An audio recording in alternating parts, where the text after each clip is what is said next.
Welcome to The Explainer. Today, we're going to talk about something you do every single day, probably without even realizing it. It's a kind of cognitive superpower. It's called framing. And really, it's the mental lens that shapes, well, everything. How you see the world, the decisions you make, and how you solve problems. All right, let's jump right in. We're going to start with a problem, a really high-stakes one that our usual way of thinking just hasn't been able to crack. So look at this number. 700,000. That's how many people die every year from infections that our antibiotics just can't cure anymore. And if we don't get a handle on this, that number is on track to hit 10 million a year. I mean, think about that. That's one person dying every 3 seconds. And this story, wow, it really brings that huge, scary number down to a human level. We're talking about the president's son, right? Got a blister on his toe playing tennis, and it killed him. Before antibiotics, something as simple as a scratch could literally be a death sentence. And look, this isn't some sci-fi movie plot. It's the world we're actually risking going back to. So faced with this incredible crisis, what do you do? Well, an MIT professor named Regina Barzilay and her team, they didn't just go looking for new drugs the same old way. Nope.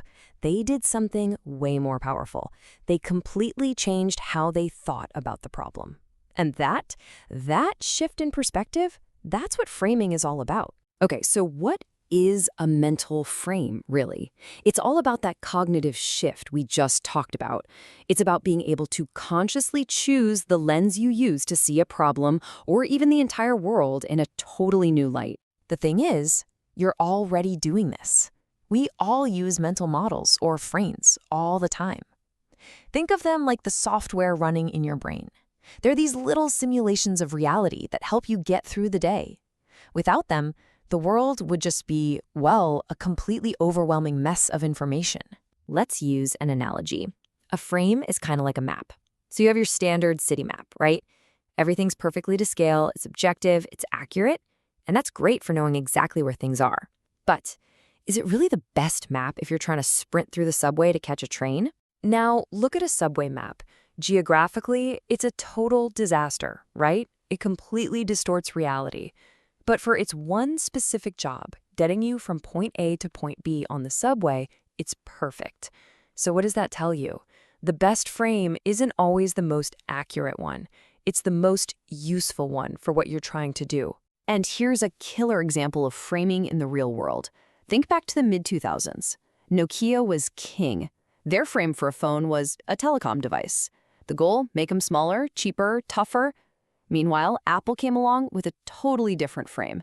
They saw the phone not as a phone, but as a tiny, powerful computer that could fit in your pocket. And, well, we all know how that story ended. Apple's frame just blew Nokia's out of the water because it was a better fit for where the world was headed.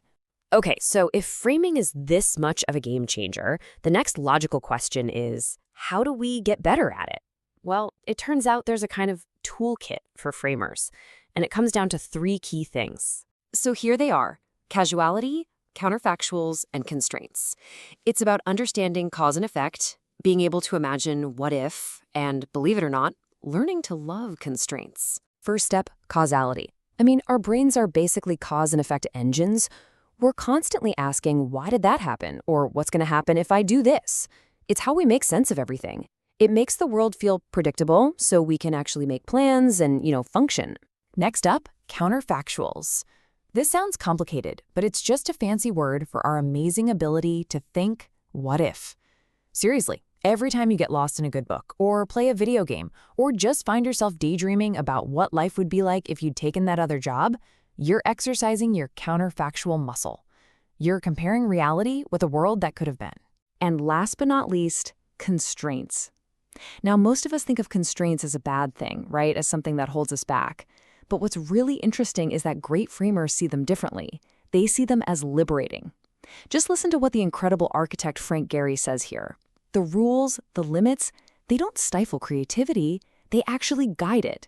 They give you a sandbox to play in, and inside that sandbox, you're free to go wild. But here's the thing. This incredible, uniquely human skill, it's actually under attack. And it's being attacked from 2 totally opposite directions, by 2 forces that, frankly, want to do our thinking for us. On one side, you've got what we can call the machine. This is the cult of data, the idea that algorithms and AI will solve everything with pure, cold logic. And on the other side, you've got the mob. This is the push to forget reason entirely and just go with your gut, with your raw emotion and tribal instinct. And hey, the people who believe in the machine, they've got some pretty compelling evidence.